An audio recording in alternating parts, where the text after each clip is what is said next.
Trust کی جو زمین ہے وہ نہ عمران خان کی ملکیت ہے نہ ان کی بیگم بشرا کی ملکیت ہے، وہ ایک ٹرسٹ ہے، اور ٹرسٹ کا ایک قانون ہوتا ہے کہ یہ زمین کسی اور مقصد کے لیے استعمال نہیں کی جا سکتی۔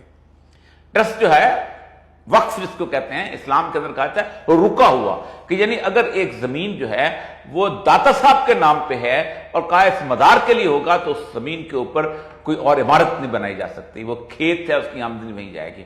تو وہ ٹرسٹ کی جو زمین ہے وہ یونیورسٹی کے علاوہ عمران خان کا ذاتی گھر نہیں بن سکتی تھی، وہ وہاں موجود ہے۔ آپ چاہیں تو 400 ایکڑ زمین جو ہے ایک اسمبلی میں قرارداد پاس کریں اور اس زمین کو کہیں کہ یہ زمین جو ہے بلک ریاض کی جو تھی ہم قابو کرتے ہیں، یہ ایک۔ دوسری، وہ 50-60 ارب جو ہے وہ پاکستان کے سپریم کورٹ کے اکاؤنٹ میں ہے۔ آپ جا کے سپریم کورٹ میں جا کے ایک درخواست دائر کریں کہ جناب یہ پیسہ جو ہے یہ تو بددیانتی کا تھا، اور ساتھ ثابت کریں اور ملک ریاض کو بلائیں اور پیسہ تو نہ پیسہ کہیں گیا نہ زمین کہیں گئی۔ اسی وجہ سے یہ میرے پاس بریگیڈیئر رحیق عباسی، بریگیڈیئر مصدق عباسی، یہ نیب کے ڈی جی ہوتے تھے، ان کے پاس ایک کیس آیا تھا، یہ ان کی رپورٹ تھی کہ جو انہوں نے اس وقت دی تھی، اور پھر اس کے بعد یہ معاملہ ختم ہو گیا۔ اب یہ کیوں اٹھایا گیا؟ وجہ یہ ہے کہ ہمارے دوستوں نے بڑی محنت سے عمران خان کے خلاف 3 کیس نکالے۔ پہلا کیس نکالا توشہ خانہ کا کیس۔ جب توشہ خانہ کیس نکالا تو عدالت نے کہا باقیوں کا بھی بتاؤ، تو عمران خان کا تو ایک گھڑی تھی، یہاں تو ہر صحافی نے گھڑی لی ہوئی ہے۔ یہاں تو حالت یہ تھی کہ کار الاؤ نہیں ہے بی ایم ڈبلیو، اور وہ بی ایم ڈبلیو کار جو ہے وہ رولز ریلیکس کر کے ان کو دی جاتی ہے اور وہ بیچ دیتے ہیں۔ تو ڈالے پڑ گئے کہ یہ تو مسئلہ بن جائے گا، ہمیں بھی بلا لیا جائے گا، ہم نے تو بہت کچھ کیا ہوا ہے۔ دوسرا کیس ان کے خلاف لگا تھا وہ تھا پارٹی فنڈنگ کا کیس۔ اب پارٹی فنڈنگ کے اندر جو بنیادی اختیار ہے الیکشن کمیشن کو وہ یہ تھا کہ جو فنڈ وہ غلط سمجھتے ہیں اس فنڈ کو وہ ضبط کر لے، اور اس کے ساتھ ساتھ ان کی جو ہے ایک نشان چھین، مطلب عمران خان کا بلہ نشان ہے تو وہ اس کو کہیں گے یہ ہم نے آپ کا چھین لیا، وہ کل کو وکٹ رکھ لے گا۔ تو اس پہ بڑے لالے کے جان کے لالے کہ یہ اس کو کیسے چلائیں گے، کیونکہ ظاہر بات ہے وہ بھی تو پارٹی فنڈنگ تھی، عمران خان کی ذات پہ تو نہیں آنا تھا۔ تیسرا انتہائی غلیظ اور فضول الزام ٹیریان والا تھا،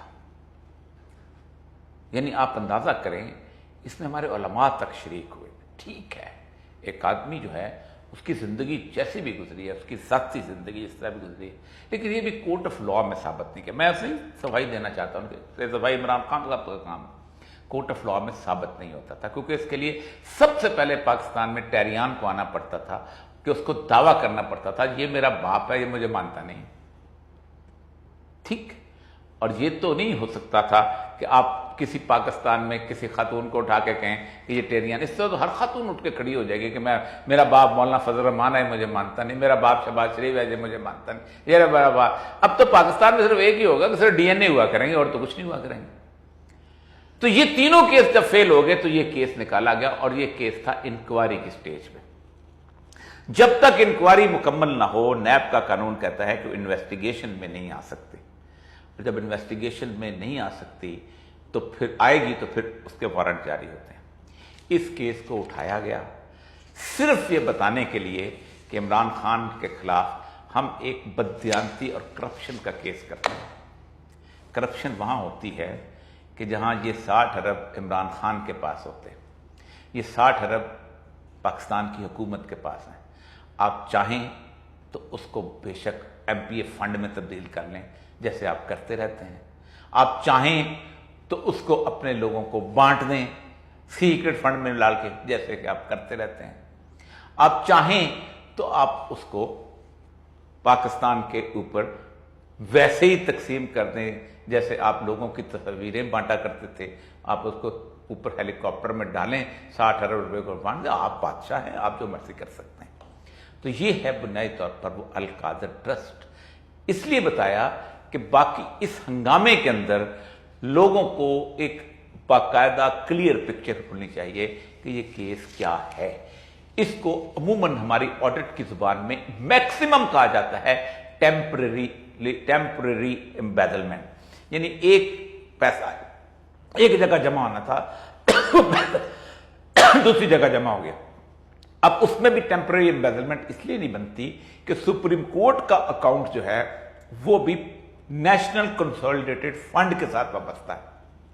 سپریم کورٹ کا اکاؤنٹ ہو یا کوئی اور اکاؤنٹ ہو، اس میں ایک دفعہ پیسہ جمع ہو کے نکالا نہیں جا سکتا، وہ پارٹ آف دا بجٹ بن جاتا ہے اور اس کے اندر باقاعدہ اپروول لی جاتی ہے گورنمنٹ آف پاکستان کی، پارلیمنٹ کی، کہ یہ پیسہ ہماری آمدن میں شو ہوا ہے، جرمانوں کی آمدن میں. جس طرح آپ روز آپ کو چالان ہوتا ہے، اس چالان کے پیسے اکٹھے ہوتے ہیں، اور یہ نہیں ہوتا کہ وہ گلے میں سے پیسے نکال کے سیکٹری ایکسائز یا ایس پی جو ہے وہ خرچ کرتا، نہ، وہ اس کو پاکستان کے اکاؤنٹ میں جمع کراتا ہے اور بجٹ میں وہ آمدن میں شو ہوتا ہے. تو یہ پیسہ 60 ارب پاکستان کی آمدن میں شو ہوا ہے. لیکن پاکستان کا کوئی صحافی آپ کو ایمانداری کے ساتھ اس پہ تبصرہ کرتا نظر نہیں آئے گا.